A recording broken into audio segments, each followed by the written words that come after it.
Hello generals and welcome in part 14 of the American Empire series.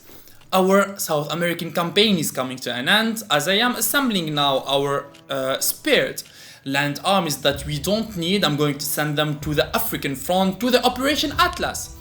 I need as much land units as possible here to control large areas in North Africa. Of course, our stacks of multiple rocket launchers, they are needed for the assault, but for gathering lands, I'm going to need my motorized infantries and National Guards. This is our 20th carrier group, the Sin of Wrath, and this is also our Admiral Melliodas. I'm going to send him and assemble him with our 20th carrier group, and later on when I have my stack of the aircraft carrier group assembled, I'm going to send it to the Mediterranean Sea as I need some coastal attacks there with our attack helicopters.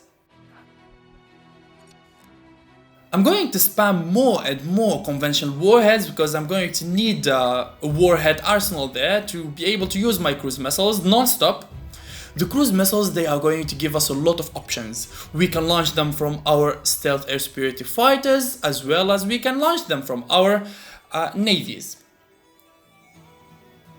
They will help us in the land warfare and also the naval warfare.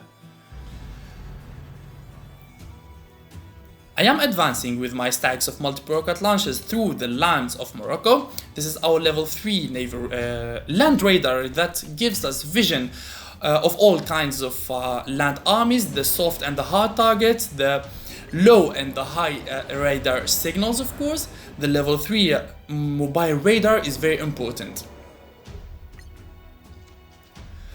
The homeland cities of Morocco have been cleared for now after the heavy bombardment of our navies and at the same time with the multiple rocket launchers. This is the table, and Myanmar have been asking me over and over again to join his coalition. His coalition now have Myanmar, New Zealand and Norway.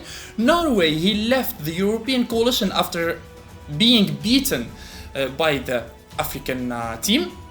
So Norway, he joined the strongest party there, the Asian coalition, and actually now I can notice that the lands of Norway and Myanmar have been linked through the Russian soil.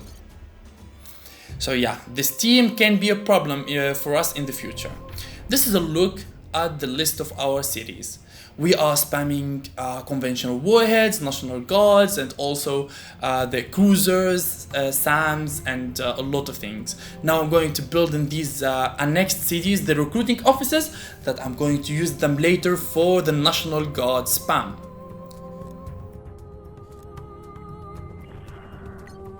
The 4th helicopter now is ready, level 2 attack helicopter. The level 1 aircraft carrier can carry 4 aircraft, so my 4th one now is ready. You can see the perks and the abilities of the aircraft carrier with a radar of 125 and also with hit points of 100. The aircraft carrier is going to work as a castle in the middle of the sea. It's very important and strategic and gives us a lot of options in the naval warfare. Some players, they use the aircraft carriers as a bait, as a shield.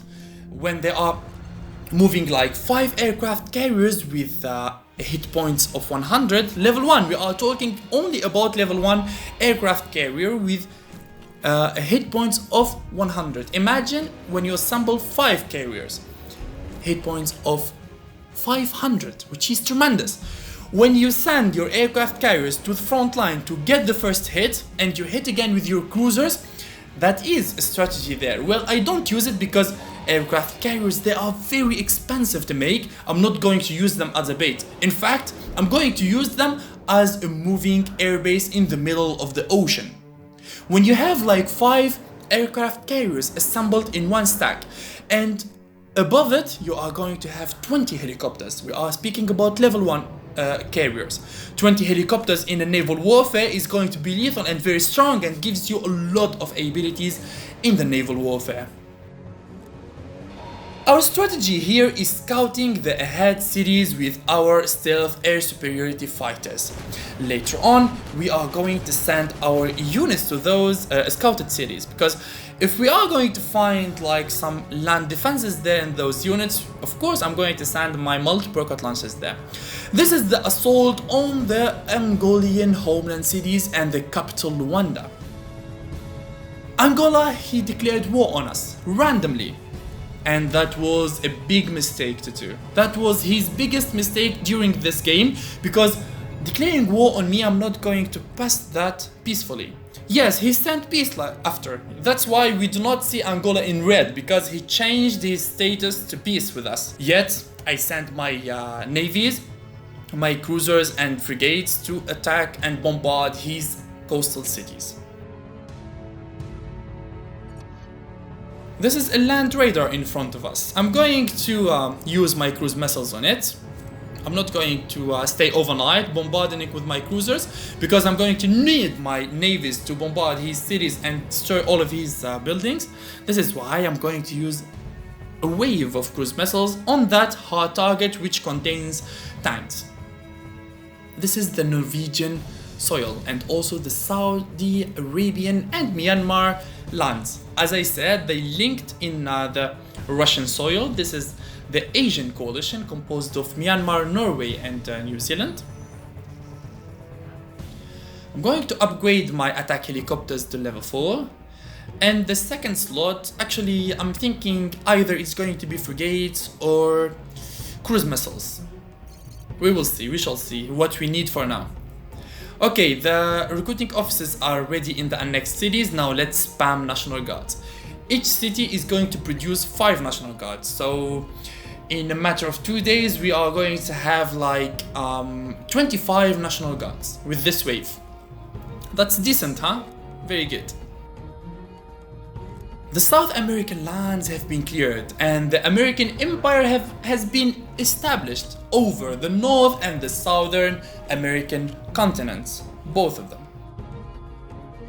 Now let's send our remaining land armies, and I'm thinking to send them to Angola, because bombarding it alone is not enough. Now we are going to need land armies to take down his capital. The city of Lubango is in the range of my cruisers, and it has a level 2 army base there, so yeah, let's destroy it.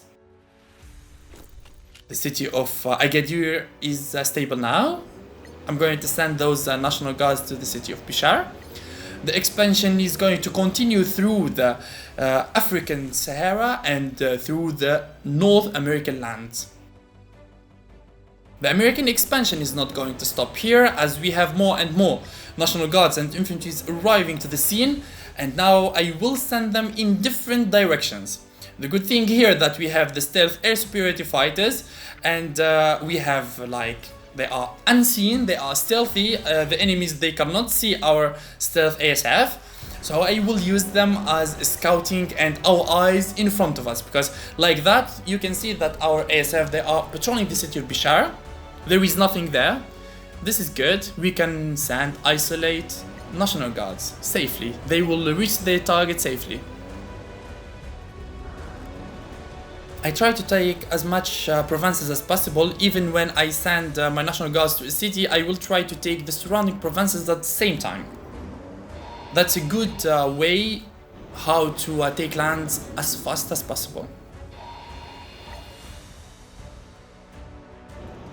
I will keep my stealth ASF in the front line to give us eyes. Also, I'm going to start using my level 4 normal air superiority fighters to provide air cover from like heavy bombers assaults or strikers. You never know these guys where they will come from, because I know that for now Angola have strike wing, so he have strike fighters. He can change his mind and attack us again. This is why I'm keeping my frigates near the city of Bishar. I will need the air cover I need there.